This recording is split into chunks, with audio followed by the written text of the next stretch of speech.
Hello बच्चों, कैसे हैं आप? स्वस्थ हैं, सुरक्षित हैं इस माहौल में और सब अच्छे से पढ़ाई कर रहे होंगे। अपन एक थोड़ा सा डिफिकल्ट लंबा चैप्टर पढ़ रहे हैं, है ना। विटेकर के जो 5 जगत वर्गीकरण थे उसमें से लास्ट अपन पढ़ रहे हैं। लास्ट से जगत एनिमेलिया। इसमें चूंकि 12 लाख प्रजातियां हैं तो इसमें जो वर्ग हैं वो भी बहुत सारे हैं। पहले तो जगत एनिमेलिया को 2 पार्ट्स में बांटा गया, कोऑर्डिनेट्स एंड नॉन कोऑर्डिनेट्स। पहले पृथ्वी पर नॉन कोऑर्डिनेट्स बने, बाद में कोऑर्डिनेट्स बने, है ना। जो नॉन कोऑर्डिनेट्स थे वो 9 भाग हैं, बाकी 2 भाग हैं कोऑर्डिनेट्स। फिर कोऑर्डिनेट्स को भी और भागों में बांटा गया, 5 भागों में। वो अलग अलग हैं, जिसमें पहला वर्ग है पिसीज, मत्स्य। फिर उसके बाद में वो पानी में जन्मा था। फिर आए ऊपर उभयचर, फिर उभयचर में एम्फीबियंस, फिर रेप्टाइल्स सरीसृप, फिर पक्षी बर्ड्स, एंड देन उसके बाद में आए स्तनधारी मैमेलियंस। वो अपन बाद में पढ़ेंगे। आज अपन पूरे जगत एनिमेलिया का वर्गीकरण किस आधार पर किया गया है ये पढ़ेंगे। इसके पहले वाले वीडियो में मैंने आपको जो जगत एनिमेलिया को अध्ययन करने के पॉइंट्स हैं, मीन्स उनमें समिति कैसी है और उनका जो संगठन का स्तर है वो कोशिकीय है, ऊतक है, कैसा है, उनमें समिति कैसी पाई जाती है, उनमें देहगुहा पाई जाती है या नहीं पाई जाती, उनमें विभिन्न तंत्र पाए जाते हैं या नहीं पाए जाते, इनके बारे में पढ़ा था, है ना। तो आज अपन इनको डायरेक्ट लेते हैं, पूरे जगत एनिमेलिया का वर्गीकरण मैंने पहले से लिख लिया है ताकि आपको कम समय में अच्छे से समझा सकूं। सामने देखेंगे और बहुत ध्यान से इसको पढ़ेंगे, बहुत इजी हो जाएगा पूरा जगत एनिमेलिया इससे के द्वारा समझने में। देखते हैं जगत एनिमेलिया। जगत एनिमेलिया को जो विभिन्न भागों में बांटा गया है संघ में, वो ये है। और इनको सबसे बड़ी बात यह है कि अपन को इनको जो क्रम है इनका वो बिल्कुल ऊपर नीचे नहीं कर सकते। क्रम इनका बिल्कुल एक सा होना चाहिए। क्यों? कारण बता दूं। क्योंकि जो पॉलीफेरा है वो सबसे अविकसित हैं और जो कॉर्डेट्स हैं वो सबसे विकसित हैं। मतलब ये क्रम से बने हुए, जैसे जैसे विकास होता गया, पॉलीफेरा सबसे कम विकसित, फिर सिलेंड्रेटा उससे ज्यादा विकसित, अगला उससे विकसित, अगला उससे विकसित। तो इसीलिए हम क्रम तो बिल्कुल भी अलग नहीं कर सकते, इसको इसी क्रम में आपको याद करना पड़ेगा। बिल्कुल ठीक है। चलिए देखते हैं। सबसे पहला है, पहले अपन पॉइंट्स देख लेते हैं।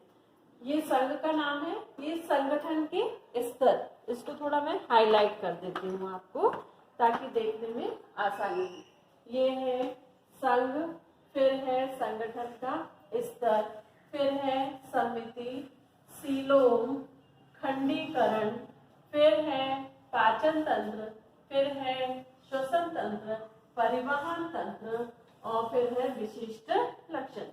ये पॉइंट्स है। पहले अपन पॉइंट समझ लेते हैं। तो संघ तो आप समझ गए होंगे, आप 10th में भी आप वर्गीकरण लिखते होंगे, ऐसा लिखते होंगे। सबसे ऊपर आता है जगत, फिर आता है संघ। संघ के बाद धीरे धीरे पदानुक्रम अपन ने पढ़े हैं, उस हिसाब से लिखा जाता है। तो सबसे पहले जो बड़ा एक समूह होता है जगत के बाद, वो कौन सा होता है? संघ। उसमें बहुत ही विशिष्ट लक्षणों के आधार पर उसको बांटा जाता है। तो ये नाम है, पहला संघ है जगत एनिमेलिया का Porifera, Coelenterata, Ctenophora, Platyhelminthes, Nematoda, Annelida, arthropoda, Mollusca, Echinodermata, Hemichordata and Chordata. जब भी आपके मुंह से निकले संघों के नाम तो इसी क्रम में होना चाहिए। Porifera, Coelenterata, Ctenophora, Platyhelminthes, Nematoda, Annelida, arthropoda, Mollusca, Echinodermata, Hemichordata and Chordata. इसमें यहाँ तक इकाइनोडर्मेटा तक वर्टिब्रेटा नहीं पाई जाती और नीचे फिर वर्टिब्रेटा पाई जाती है। तो सबसे आप उसके बाद का दूसरा पॉइंट, संगठन का स्तर। अपन ने पिछले वीडियो में पढ़ा था संगठन कैसा है, कोशिका स्तर का है, ऊतक स्तर का है, अंग स्तर का है, अंगतंत्र स्तर का है, कैसा है ये अपन ने पढ़ा था उसमें, है ना। तो उस किसमें कैसा पाया जाता है वो इसमें अपन अध्ययन करेंगे। फिर समिति, समिति भी अपन ने पढ़ा था कि पार्श्व सम्मित है, अरीय सम्मित है, त्रिज्या सम्मित है, द्विपार्श्व सम्मित है, सबका वर्णन, सबको कैसा डिस्क्राइब मैंने पिछले वीडियो में किया था। तो किसमें कैसा पाया जाता है वो इसमें लिखा है। अगला है सीलोम, सीलोम मीन्स देह गुहा। देह गुहा भी मैंने बताया था कि यदि किसी की बॉडी में से सारे अंग तंत्रों को, अंगों को अलग कर दिया जाए तो अंदर एक खोखला स्थान मिलता है जिसमें देहगुही द्रव भरा होता है, उसे कहते हैं देह गुहा। पेरिटोनियम में एक झिल्ली पाई जाती है जिससे पूरे अंग तंत्र और अंग देह गुहा से जुड़े हुए, चिपके हुए रहते हैं। तो किसी में ये पाई जाती है, किसी में नहीं। किसमें ये अपन आगे पढ़ेंगे। खंडीकरण, शरीर जो है वो खंडों खंडों में बटा होता है, कुछ में नहीं होता, तो ये अपन इसमें पढ़ेंगे। फिर पाचन तंत्र किसमें उपस्थित है, किसमें नहीं। पाचन तंत्र आप जानते हैं भोजन का पाचन करने वाला तंत्र। श्वसन तंत्र बाहर से ऑक्सीजन ये सब लेने वाला तंत्र। परिवहन तंत्र बाहर से ऑक्सीजन आई है या भोजन का पाचन हुआ है उसको पूरे शरीर में पहुंचाने वाला तंत्र। और विशिष्ट लक्षण जो किसी भी संघ के पाए जाते हैं वो भी इसमें लिखे हुए हैं, ठीक है। तो हम शुरू करते हैं आप पहले संघ से। सबसे पहला संघ है पॉलीफेरा। इसमें संगठन का स्तर कोशिकीय होता है, यानी बहुत ही अविकसित प्राणी है, केवल कोशिकाओं से बना होता है।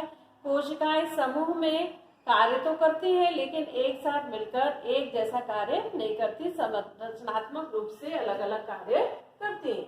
मतलब इसमें संगठन का स्तर कैसा होता है, कोशिकीय। सम्मिति कैसी होती है, अरिसम्मित होता है। पॉलीफेरा के जंतु जो इसमें देह गुहा अनुपस्थित होती है, पॉलीफेरा में देह गुहा नहीं होती। पॉलीफेरा में खंडीकरण बिल्कुल नहीं होता। पॉलीफेरा में पाचन तंत्र, श्वसन तंत्र और परिवहन तंत्र तीनों ही नहीं पाए जाते, बहुत ही अविकसित है। और इसमें विशिष्ट लक्षण है कि इसमें कीप कोशिकाएं पाई जाती हैं। कीप कोशिकाएं ऐसी, कोई कीप आप जानते होंगे, कीप का मतलब होता है एक तरफ चौड़ा और एक तरफ सिकुड़ा। जैसे आपके घरों में मिट्टी के तेल की कीप, फनल आप टाइट्रेशन करते हैं उसमें फनल होती है, आगे मुंह चौड़ा होता है पीछे पतला। तो इस प्रकार के आकार की कोशिकाएं इसमें पॉलीफेरा में पाई जाती हैं। और नाल तंत्र पाया जाता है। नाल तंत्र मीन्स नलिकाओं से बना हुआ तंत्र पाया जाता है जो कि भोजन को, ऑक्सीजन को यहाँ से वहां ले जाता है। ये तो पॉलीफेरा हो गया। सेकेंड आता है सीलेंट टेटा। सीलेंट टेटा में कोशिका ऊतक संगठन का स्तर पाया जाता है, यानी कोशिकाएं का समूह मिलकर किसी एक कार्य को करता है। कोशिकाओं से कोशिका स्तर भी होता है, ऊतक भी पाए जाते हैं और वो मिलकर किसी एक कार्य को करते हैं। किसमें, सीलेंट टेटा में। सम्मिति कैसी होती है, इसमें अरिसम्मिति होती है। सीलोम अनुपस्थित है, देहगुहा अनुपस्थित है, खंडीकरण नहीं है, पाचन तंत्र नहीं है, श्वसन तंत्र भी नहीं है, परिवहन तंत्र भी नहीं है। इसका विशिष्ट लक्षण है इसमें दंश कोशिका पाई जाती है। दंश कोशिका ऐसी कोशिका होती है जो किसी अन्य जंतुओं का शिकार करने के लिए, उसमें चिपकने के लिए, किसी सतह पर चिपकने के काम में आती है। तो ये इसकी मुख्य विशेषता है कि इसमें दंश कोशिका पाई जाती है। इसके बाद में है टीनोफोरा। टीनोफोरा जब पहले वर्गीकरण पढ़ा जाता था तो उसमें टीनोफोरा नहीं था। टीनोफोरा बाद में थोड़ा सा विकसित हुआ और पता चला कि ये सीलेंट टेटा से तो विकसित है लेकिन प्लेटीहेल्मिन्थीस जैसा नहीं है, प्लेटीहेल्मिन्थीस से कम विकसित है। अतः इसको यहाँ पर रखा गया टीनोफोरा। और टीनोफोरा को पहले अंधा समूह कहा जाता था। इसमें संगठन का स्तर ऊतकीय होता है, इससे ज्यादा विकास हो गया। ये कोशिका ऊतक स्तर था और ये कैसा हो गया, ऊतकीय हो गया। सम्मिति अरी होती है। देह गुहा, खंडीकरण, पाचन तंत्र, श्वसन तंत्र और परिवहन तंत्र जो है ये बिल्कुल इसमें अनुपस्थित होते हैं। और इस पर इसकी मुख्य विशेषता है कि इसके शरीर का जो बाहरी स्तर होता है उस पर कॉम्ब प्लेट कोशिकाओं की सतह पाई जाती है। कॉम्ब, कॉम्ब मतलब कंघी के समान ऐसे लंबी निकली हुई कोशिकाओं की पूरी एक परत पाई जाती है और उन परतों के नीचे तंत्रिकीय जाल भी पाया जाता है। बाहर की ओर कॉम्ब कोशिकाएं, उसी से जुड़ा हुआ अंदर तंत्रिकीय जाल इसमें पाया जाता है। ठीक, अब आगे आते हैं अपन प्लेटीहेल्मिन्थेस। प्लेटीहेल्मिन्थेस ये इसमें संगठन का स्तर कैसा होता है? ऊतक अंग। देखिए इससे विकास हो गया, ये ऊतक स्तर था, अब ये कौन सा हो गया? ऊतक अंग स्तर हो गया। सममिति इसमें कैसी पाई जाती है? सममिति इसमें द्विपार्श्व सममित होता है। ये द्विपार्श्व सममित यानी दो सममितार्गी तल पाए जाते हैं जिनसे काटने पर इनमें सभी अंग समान मिलेंगे। सीलोम अनुपस्थित होती, देहगुहा नहीं होती, खंडीकरण भी नहीं होता, पाचन तंत्र भी नहीं होता, श्वसन तंत्र भी नहीं होता और परिवहन तंत्र भी नहीं होता। इनका शरीर प्लेटीहेल्मिन्थेस, प्लेट्स, प्लेट्स मतलब खंड, खंड खंड में बटा होता है। फिर उसके बाद में इसमें पृष्ठ तल अधर तल से चपटा होता है। सामान्यतः सभी जानवरों में अधर तल चपटा होता है, पृष्ठ तल उठा हुआ होता है, लेकिन इसमें उल्टा है कि इसका पृष्ठ तल जो है वो अधर तल से चपटा होता है। ठीक है, अधर तल ज्यादा उठा हुआ होता है, पृष्ठ तल एकदम चपटा दिखाई देता है। अगले जब नेक्स्ट टाइम अभी रिवाइज कराऊंगी तो इनके एग्जाम्पल भी मैं आपको बताऊंगी। ठीक है, आप प्लेटीहेल्मिन्थेस के बाद अगला जो संघ है वो है नेमेटोडा। कौन सा है? नेमेटोडा। नेमेटोडा में संगठन का स्तर कैसा है? अंग तंत्र, यानी देखिए यहाँ से विकास होते जा रहा है, यहाँ ऊतक अंग थे, अब अंग से क्या बनते जा रहे हैं? अंग तंत्र बनते जा रहे हैं। सममिति कैसी पाई जाती है?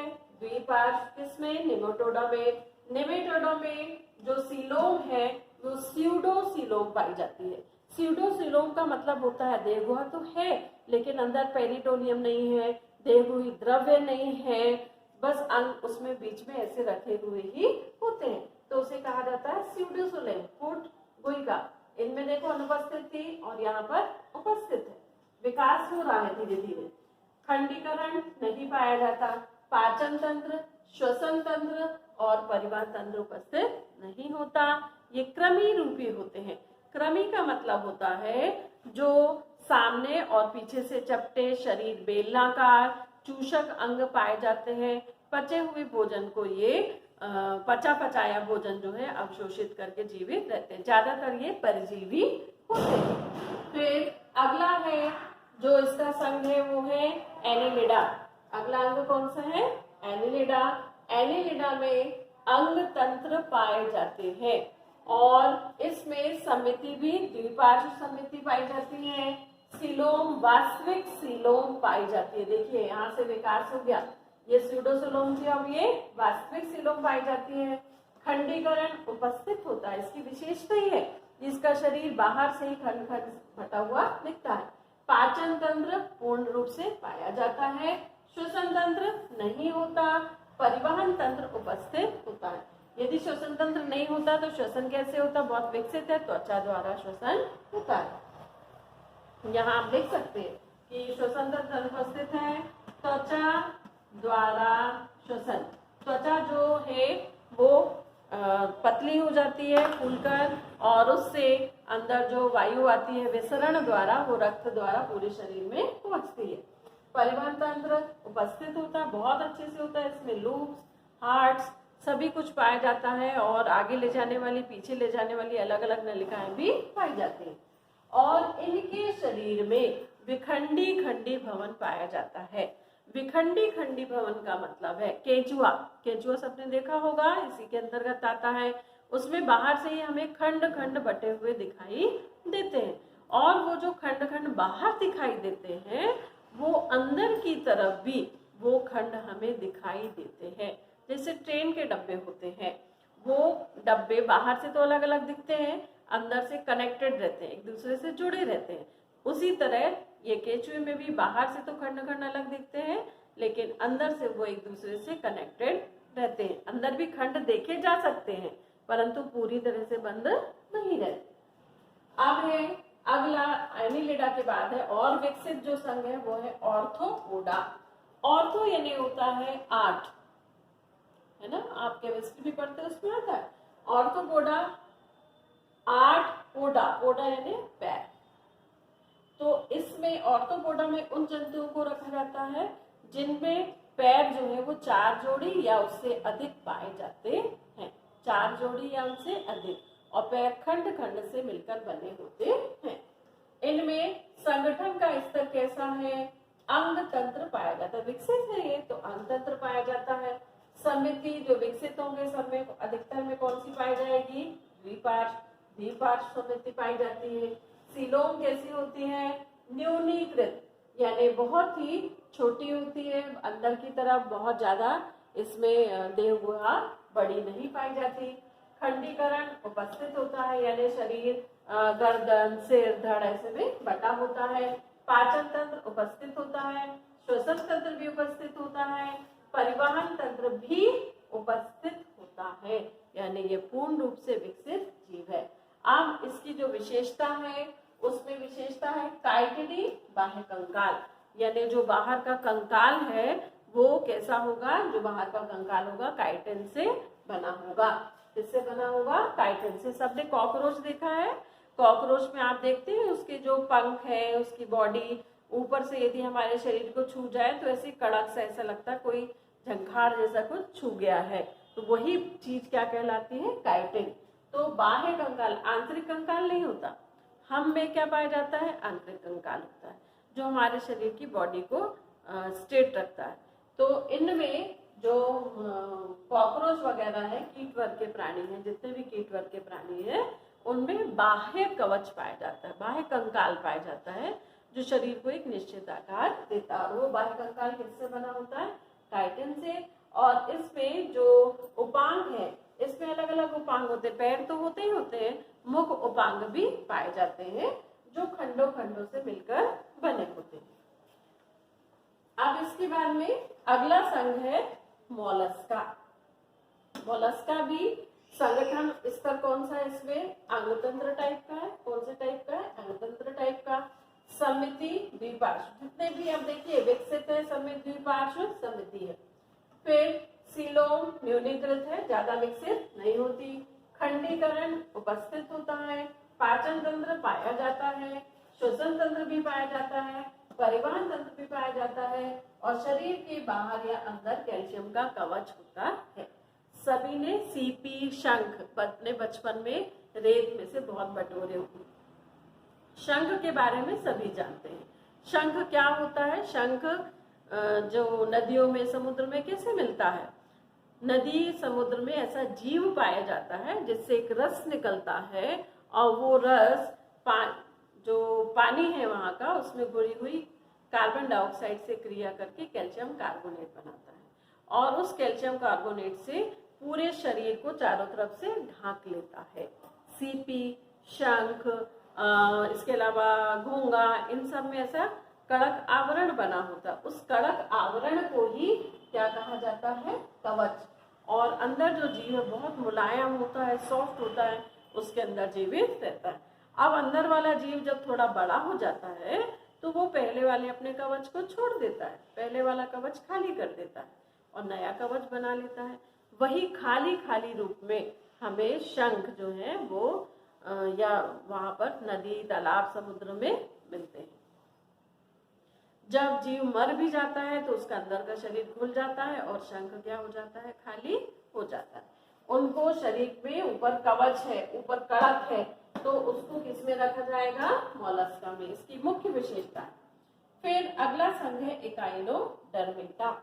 इकाइनोडर्मेटा में संगठन का स्तर अंगतंत्र होता, मतलब इसमें अंगतंत्र पाए जाते हैं। फिर इसमें 2 प्रकार की समिति है। जब ये इकाइनोडर्मेटा के जीव शिशु रहते हैं तब उनमें द्विपार्श्व समिति होती है, लेकिन जब विकसित हो जाते हैं तो उनमें अरी समिति पाई जाती है। इसको ध्यान रखना है। फिर इनमें वास्तविक सीलोम पाई जाती है, विकसित है, यहाँ इनसे विकसित है तो वास्तविक सीलोम होती है। पेरिटोनियम झिल्ली पाई जाती है, देहगुही द्रव होता है, पेरिटोनियम झिल्ली अंग से और देहगुहा से इनको जोड़कर रखती है। खंडीकरण अनुपस्थित होता है। फिर पाचन तंत्र पूर्ण होता है, पूर्ण रूप से पाया जाता है, श्वसन तंत्र भी पाया जाता है, परिवहन तंत्र भी पाया जाता है। अब इनकी मुख्य विशेषताएं, इनमें जल संवहन तंत्र होता है, ट्यूब फीट्स होते हैं इसमें, इसके मुख से लेके इसकी भुजाओं तक ट्यूब फीट्स होते हैं। स्टारफिश आपने नाम सुना होगा, तो वो जो ट्यूब फीट्स हैं उनसे और शाखाएं निकलकर पूरे शरीर में फैली होती है। जल संवहन तंत्र होता है। इनमें एक बहुत ही महत्वपूर्ण विशेषता होती है जिसे कहते हैं स्वविच्छेदन। स्वविच्छेदन का मतलब है यदि खतरा लगा तो इसके एक उदाहरण है तारा मछली, वो क्या करती है, अपनी एक भुजा को छोड़ देती है, अलग कर देती है और बाद में स्वयं उस भुजा को बना लेती है। स्वविच्छेदन यानी खुद के अंग को अलग कर देना, सुरक्षा की दृष्टि से अलग कर देना। और पुनरुद्भवन इसमें पाया जाता है, यानी जो अंग अलग किया है उसके स्थान पर नए अंग को बना लेने की क्षमता इनमें पाई जाती है। ठीक, अब अगला है, ये हमारे एकाइनोडर्मेट्स में कौन खत्म हो गए, नॉन कॉर्डेट्स खत्म हो गए। अब आ गया हमारा हेमिकॉर्डेटा। हेमिकॉर्डेटा जो है, हेमी यानी होता है आधा, हेमी यानी क्या होता है, आधा। जैसे स्फीयर हम बोलेंगे और हेमिस्फीयर बोलेंगे। स्फीयर यानी गोल, हेमिस्फीयर यानी आधा गोला। तो हेमिकॉर्डेट्स जो है ये पहले नहीं था, जब हम लोग पढ़ते थे तब इनकी खोज नहीं हुई थी उस समय में, बाद में इन्हें खोजा गया, रखा गया। हेमिकॉर्डेटा, इसमें संगठन का स्तर अंगतंत्र स्तर का होता है। इसमें द्विपार्श्व समिति पाई जाती है, वास्तविक सीलोम पाई जाती है, खंडीकरण अनुपस्थित होता है, यानी सिर, धड़ और पूंछ में बटा हुआ सिर शरीर नहीं होता। पाचन तंत्र उपस्थित होता है, श्वसन तंत्र भी उपस्थित होता है, परिवहन तंत्र भी उपस्थित होता है। इनका शरीर कैसा होता है, इनका शरीर कृमि रूपी होता है, कृमि के समान लंबा बेलनाकार, आगे पीछे शंकु के आकार का। ये शुंड, कॉलर और धड़ में विभाजित होता है। शुंड यानी जो चूषक अंग है, सामने मुख होता है वह भाग, फिर उसके बाद में कॉलर और धड़, कॉलर यानी कंधे और धड़ में विभाजित इनका सिर, इनका शरीर होता है, यानी खंडी भवन होता है इनमें। अब लास्ट जो संघ है वो है कॉर्डेटा, रीढ़ की हड्डी जिनमें पाई जाती है। Chord, Chordata mean chord, non Chordata means non, chord नहीं है। कॉर्डेटा संगठन का स्तर अंगतंत्र स्तर का, समिति द्विपार्श्व समित, सीलोम उपस्थित, खंडीकरण उपस्थित होता है, पाचन तंत्र पूर्ण रूप से पाया जाता है, श्वसन तंत्र भी पाया जाता है, परिवहन तंत्र भी पाया जाता है। अब इनको कॉर्डेट्स में क्यों रखा गया है, विशिष्ट लक्षण, पृष्ठ रज्जु। पृष्ठ रज्जु का मतलब, रज्जु यानी रस्सी होता है, पृष्ठ यानी पीठ की तरफ तंत्रिका रज्जु पाया जाता है। पृष्ठ रज्जु यानी पीठ की तरफ तंत्रिका रज्जु पाया जाता है। तंत्रिका रज्जु केंचुए में भी होता है, लेकिन कहाँ पर होता है, अधर तल पर। लेकिन कॉर्डेट्स में जो तंत्रिका रज्जु है वो किस तरफ होता है, पीठ की तरफ होता है, इसीलिए इसका विशेष लक्षण है पृष्ठ रज्जु में पाया जाता है। खोखली पृष्ठ तंत्रिका रज्जु, और जो तंत्रिका रज्जु है वो अंदर से बीच से कैसी होती है, खोखली होती है, जिसमें सेरिब्रो स्पाइनल द्रव भरा होता है, और इसमें ग्रसनीय क्लोम दरारें पाई जाती हैं। ग्रसनीय क्लोम दरारें यानी गले में जहां पर ग्रसनी होती है वहां पर छिद्र पाए जाते हैं श्वसन के लिए, और श्वसन करते हैं उन क्लोम दरारों द्वारा, और उनसे ऑक्सीजन पानी के साथ साथ में ली जाती है। अब आप बोलेंगे हम में तो नहीं पाया जाता, हम तो कॉर्डेट्स हैं। हम कॉर्डेट्स हैं, हमारी जब विकास की अवस्था यानी जब हम भ्रूणावस्था में होते हैं तो उस समय में हम में भी ये क्लोम्स पाए जाते हैं। बाद में परिवहन जो ये तंत्र है और विकसित होता गया। मछलियों में गिल्स पाए जाते हैं, और ऊपर आएंगे तो एम्फीबियंस में ये दोनों होते हैं, गिल्स भी होते हैं, लंग्स भी होते हैं, सरीसृप, और फिर उसके बाद में पक्षी और चौपाई स्तनधारी, इनमें तो पूर्ण रूप से फेफड़ों द्वारा ही श्वसन होता है। ये थे लक्षण।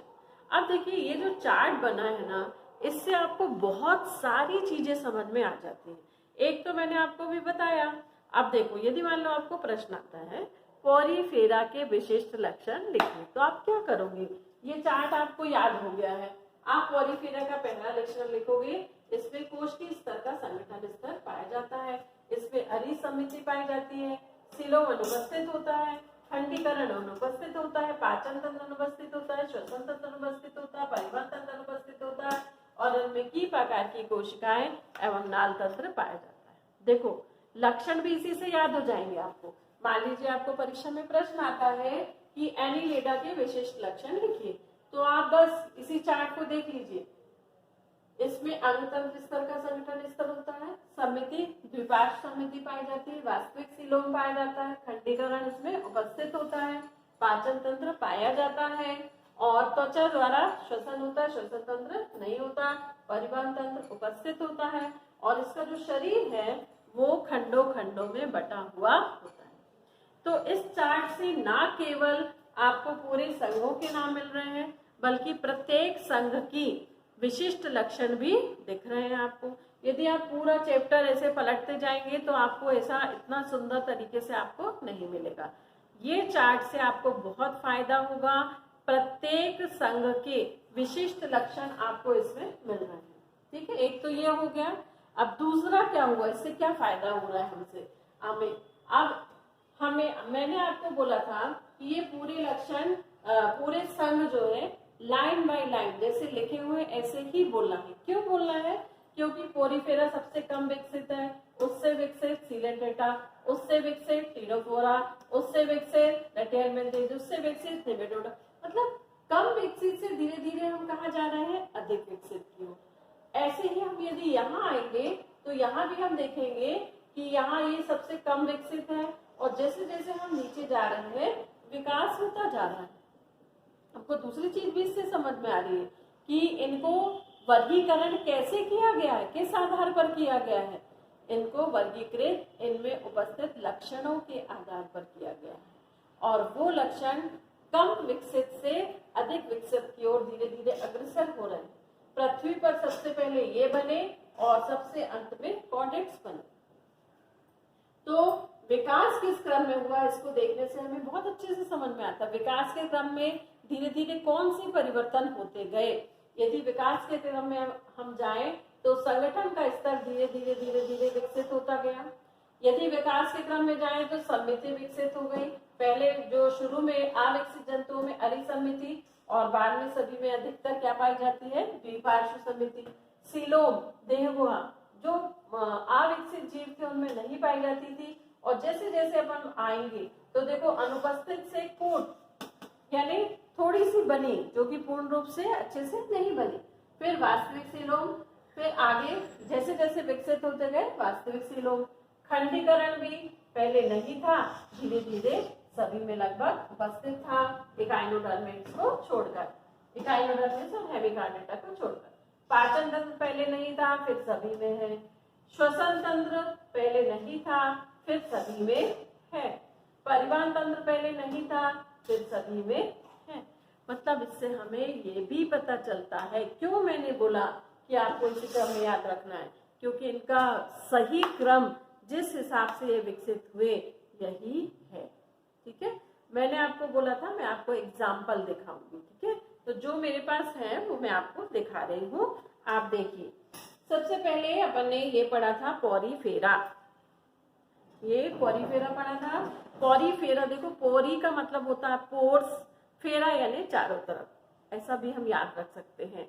शरीर में चारों तरफ पोर्स पाए जाते हैं, शरीर में चारों तरफ छिद्र पाए जाते हैं। ये आप देखिए इसका एग्जाम्पल है स्पंज। क्या है इसका एग्जाम्पल?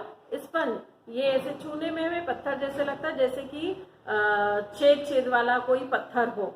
इसे मूंगा भी कहा जाता है और ये समुद्र में पाए जाते हैं। इनमें कलिकायन मुकुल द्वारा इनमें लगातार प्रजनन अधिकतर जेम्यूल द्वारा इनमें पाया जाता है। इनमें बहिर्जात मुकुलन भी होता है, अंतर्जात मुकुलन भी होता है। ये है पॉरीफेरा। इसमें आप ध्यान से देखेंगे तो इसमें बारीक बारीक आपको छिद्र भी इसमें दिखाई दे रहे हैं। ये है पॉरीफेरा का एग्जाम्पल। फिर उसके बाद है सीलेंट्रेटा। सीलेंट्रेटा का उदाहरण है हाइड्रा। ये हाइड्रा की लंबवत काट है। हाइड्रा इस तरह से होता है, देखिए सिलेंड्रेटा की विशेषता है बाह्य स्तर की दंश कोशिकाएं पाई जाती हैं। यहाँ पर ये ऊपर में इसके हाथ सिलेंड्रेट जो पाए जा रहे हैं, ये क्या करते हैं, किसी भी शिकार को पकड़कर उसमें दंश कोशिकाएं डालते हैं और उसको फिर यहाँ पर बीच में इसका मुख है उसके द्वारा अंदर कर लेते हैं। केवल एक स्तर की कोशिकाओं से इसका समूह बना है। संगठन स्तर अपन ने पढ़ा, कोशिका ऊतक स्तर, ये कोशिकाएं जो हमें दिख रही हैं चारों तरफ, ये मिलकर एक ही कार्य को करती है। ठीक, इसके बाद में अगला संघ है हमारा प्लेटीहेल्मिन्थीज। प्लेटीहेल्मिन्थीज का ना उदाहरण आपने पढ़ा होगा फीताकृमि। ये फीताकृमि क्या करता है, फीताकृमि बहुत लंबा जीव होता है। इसका जो शरीर है कई मीटर तक लंबा हो सकता है। ये मनुष्य में और सूअर में पाया जाता है। ये क्या करता है, इसमें पाचन तंत्र वगैरह सब कुछ तो होता ही नहीं है। इसमें ये चूषक होते हैं, इसके सिर में चूषक होते हैं। और ये क्या करता है, जब कोई मनुष्य नंगे पैर से चल रहे हैं और कोई वहां पर सूअर का मल है जिसमें उसके अंडे हैं फीताकृमि के, वो स्किन में पिंच करके स्किन के अंदर घुस जाते हैं, रक्त में जाते हैं, रक्त से घूमते घूमते आंतों में जाते हैं। वहां पर ये अंडा आंतों में चिपक जाता है और अपने शरीर को धीरे धीरे बढ़ा लेता है। इसमें खंड खंड खंड खंड ऐसे शरीर इसका बहुत लंबा होता है। और जो इसके अंतिम खंड है वो मनुष्य में उसके मल के साथ धीरे धीरे गिरते हैं बाहर। उसको सूअर खा लेता है मल को, तो फिर सूअर में पहुंच जाते हैं, सूअर से फिर मनुष्य में आ जाते हैं। बहुत ही खतरनाक होते हैं फीताकृमि। ये आंतों में गोल गोल लिपट जाता है, चिपक जाता है और आंतों से पचे हुए भोजन को अवशोषित करता है। जब ये अवशोषित करता है तो मनुष्य बीमार रहने लगता है, उसको भोजन नहीं लगता और ये आंतों में लिपट जाता है। इसको निकालने का तरीका क्या है, केवल ऑपरेशन करके जहां जहां ये लिपटा है उतनी आंत को, जहां चिपका हुआ है उसको उतनी आंत को काट कर ही निकाल दिया जाता है। ये प्लेटीहेल्मिन्थीज हो गया। निमेटोडा, आपने पटार नाम सुना होगा। पटार जैसे केचुआ आपने देखा है, केचुआ लाल सा होता है और केचुआ में खंड खंड दिखते हैं, लेकिन पटार कैसा होता है, इमेजिन करिए कि आपने छुई मिट्टी ली है या रुई ली है और उसकी जैसे रुई की बाती होती है वैसे ही आकार होता है, सामने और पीछे नुकीला और सफेद एकदम होते हैं। ये भी इनके अंडे गंदे पानी में मिट्टी में रहते हैं और मनुष्य में खाद्य पदार्थ द्वारा पानी द्वारा अंदर चले जाते हैं।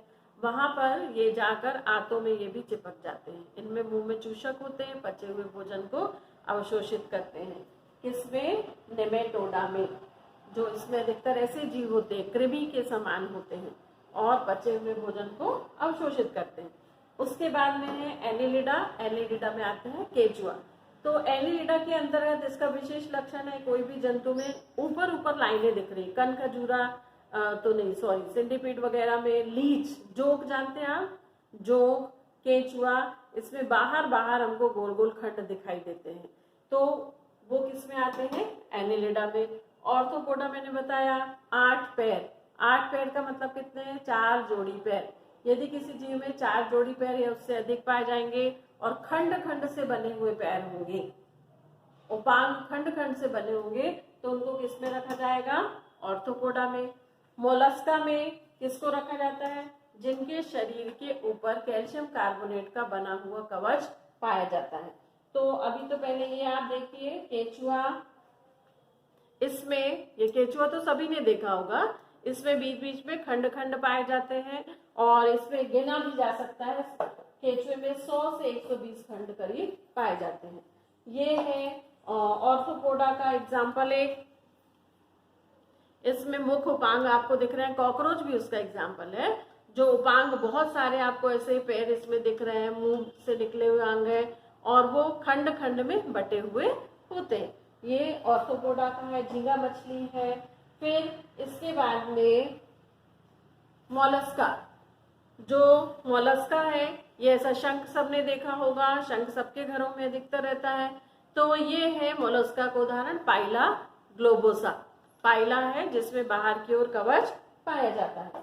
फिर आखिरी में आता है इकाइनोडर्मेटा। ट्यूब फिट्स होते हैं, जल संवहन तंत्र पाया जाता है और इसका एक अच्छा एग्जाम्पल है तारा मछली।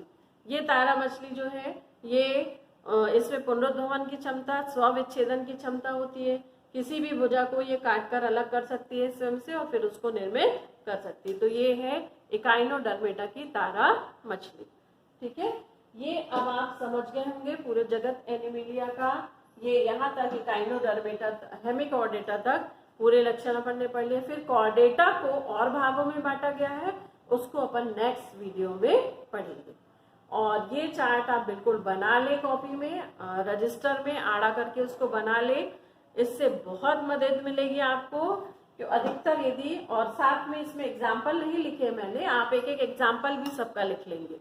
इस तरह से सबके ये लक्षण आपको 1 2 3 4 5 6 7 8 9 लक्षण इसमें इसी के अंतर्गत आपको मिल रहे हैं। अलग अलग पन्ने पलट पलट कर पढ़ने से अच्छा है कि इस तरह से आप पढ़ेंगे तो आपको बहुत ही आसानी होगी। ठीक है, अच्छे से पढ़िए। चलिए, प्रश्न जिनके उत्तर आपको कमेंट बॉक्स में देना है। पहला, पोरीफेरा का शाब्दिक अर्थ बताइए। दूसरा, प्लेटीहेल्मिन्थीस का शाब्दिक अर्थ बताइए। ऑर्थोपोडा का शाब्दिक अर्थ बताइए।